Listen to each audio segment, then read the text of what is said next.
Ripple serait-il sur le point de gagner son procès contre la SEC?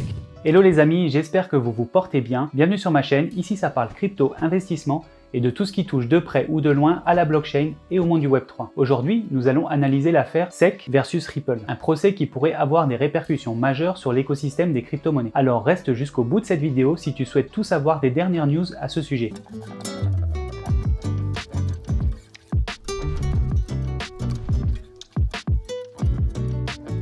Dans cette vidéo, nous aborderons le contexte de l'affaire, les différents rebondissements du procès et les répercussions potentielles pour l'avenir des crypto-monnaies. Tout d'abord, je tiens à dire que je ne suis pas sponsorisé pour cette vidéo, mais que je possède personnellement du XRP depuis plus de 2 ans. Ce n'est évidemment pas un conseil en investissement, fais tes propres recherches avant d'investir. Commençons par poser le décor. Le 21 décembre 2020, la SEC, Security Exchange Commission, le régulateur américain des marchés financiers, lance une poursuite judiciaire à l'encontre de Ripple Labs, de son PDG Brad Garlinghouse, ainsi que du cofondateur Chris Larsen. La SEC accuse Ripple de vendre des valeurs mobilières non enregistrées en violation des lois américaines. Dès le début du procès, la SEC soutient que Ripple a levé 1,3 milliard de dollars grâce à la vente illégale de plus de 14,6 milliards de jetons XRP pour financer son entreprise et enrichir ses dirigeants. Le XRP est un actif que le régulateur considère comme une valeur mobilière. Ripple, quant à lui, soutient que le XRP est une monnaie numérique et ne devrait pas être soumis à la régulation des valeurs mobilières. Les autorités américaines ont choisi de cibler Ripple en raison de la nature plutôt centralisée de son réseau, qui repose sur un système de consensus appelé Proof of Correctness. En effet, il ne s'agit ni d'un Proof of Work, ni d'un Proof of Stake. Pour faire simple, il s'agit de l'ensemble des membres du réseau qui décident, via un système de vote, de valider les blocs afin d'assurer l'intégrité du système Ripple. Ce système permet de valider jusqu'à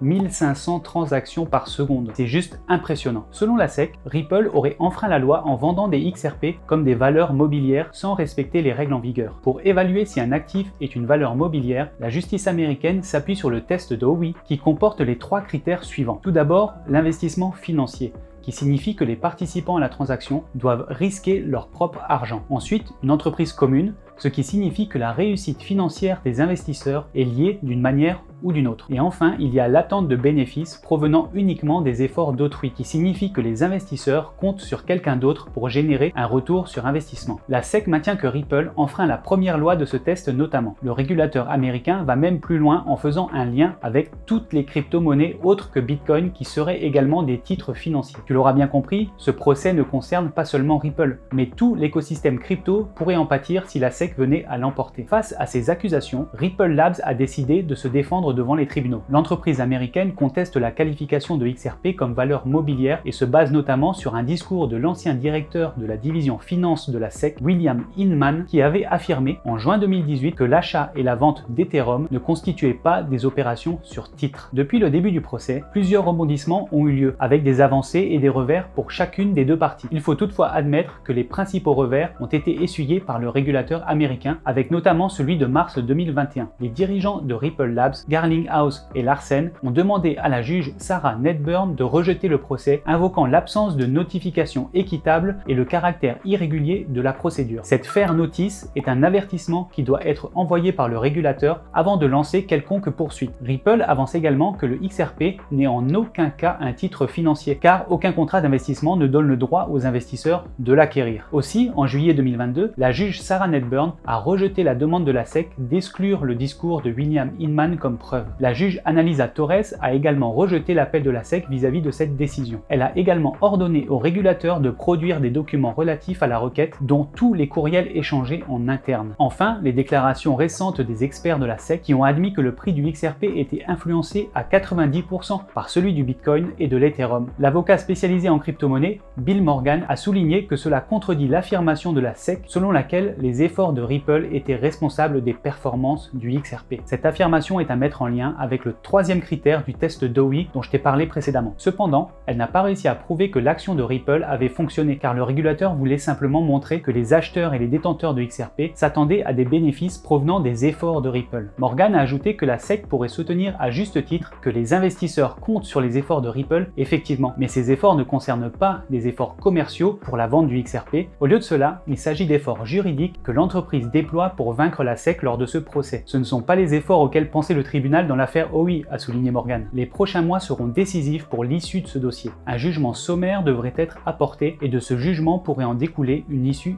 définitive. L'avocat pro-XRP Jeremy Hogan a partagé son opinion sur la situation. Selon lui, si la juge voulait couper la poire en deux, elle pourrait décider que toutes les ventes de XRP depuis mi-2018 ne sont pas des valeurs mobilières. Cela pourrait signifier que Ripple ne paierait qu'une amende abordable et continuerait ses activités, puisqu'il est désormais clair que le Ripple n'est pas une valeur mobilière selon lui. Hogan a également suggéré que Coinbase, qui avait délisté le XRP à la suite du procès, pourrait ne vendre que du Bitcoin et du XRP l'année prochaine si Ripple remporte le procès. Plus récemment, un autre élément tend à faire croire que Ripple pourrait l'emporter. En effet, le 18 avril 2023, Gary Gensler, le président de la SEC, a témoigné devant le comité des services financiers de la Chambre des représentants des États-Unis. C'est l'équivalent de l'Assemblée nationale en France. Et lors de cette séance, le président du comité, Patrick McHenry, lui a clairement stipulé, je cite, « Il est clair qu'un actif ne peut pas être à la fois une marchandise et une valeur mobilière. Je vous demande donc d'évaluer dans le cadre des lois existantes si Ethereum est une marchandise ou une valeur mobilière. » Il s'en est suivi un grand moment de gênance et de pirouette politique où l'on a vu un Gary Gensler clairement embêté car après plus de 2 ans, le gendarme américain n'est toujours pas en mesure de le prouver pour Ripple, un réseau qui est quand même assez centralisé. Alors je vous laisse imaginer qu'il est juste impossible pour lui de le prouver pour un réseau comme Ethereum qui est largement plus décentralisé que celui de Ripple. Il a répondu que la loi était claire et précise, sans donner beaucoup plus de précision. Tom Emmer, représentant républicain du Minnesota, s'en est également pris à Gary Gensler, en avançant que le style de régulation de la SEC manque de flexibilité et de nuance, ce qui fait du régulateur américain un mauvais gendarme financier, incompétent sur le terrain et qui faisait fuir des États-Unis les différents acteurs de ce secteur. Voilà, nous avons fait le tour de cette affaire pleine de rebondissements. Je suis persuadé que Netflix est sur le coup pour en faire une série à succès. D'ailleurs, donne-moi en commentaire quel acteur selon toi devrait interpréter Gary Gensler. Je suis curieux de le savoir. En tout cas,